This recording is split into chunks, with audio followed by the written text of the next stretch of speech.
On this episode of The Best, you take criticism to heart. We all do. We all get our days defined by criticism. But what do you do with praise? Ignore it, or pay as much attention to that as you do to the criticism? Let's explore just exactly how your attitude is attuned to that on this episode of The Best.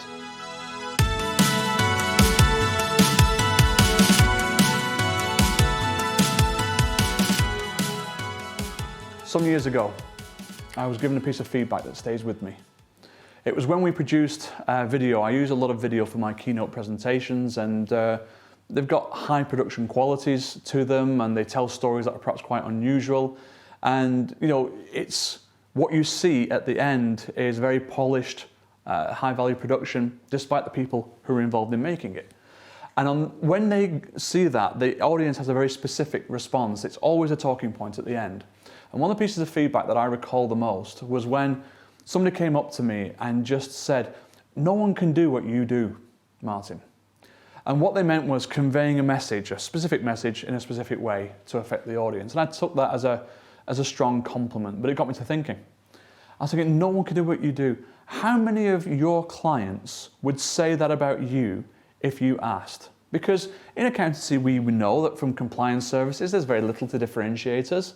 And even if we wander into advisory, is there that much difference between one set of management accounts to another, or one cash flow forecast to another, or whatever? So what is it that separates you out? Because you've got grade A clients, haven't you? You've got grade A clients paying you a much higher average fee than the norm. So how did they get to that position? I'm going to put it to you that no one else can do what you do for them, in their eyes, in their way. And we need to know what that is. Not only do we need to know what that is, we need to know that that is how we're thought of, because we're affected so much by negative feedback. It affects our willingness to go out in front of people. Again, it affects our willingness to be proactive in many ways. Positive feedback, of course, has the opposite effect. And I'd like you to find much more positive feedback in your firm. I'd like you to celebrate your successes, because that's the very best way to bring the team, the partnership, the leadership, the management of the firm together, is to celebrate each other's successes and understand why you're recognized as being the one who can do what no one else can do.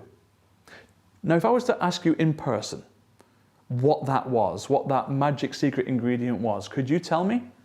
Could your clients tell me? I think you should find out, because I want you to have the best. And I want you to make sure that the message you put out to help business owners who need you is also the best. If you need any help with that, click the link below and we'll start the conversation. But until then, I will see you on the next episode. Bye.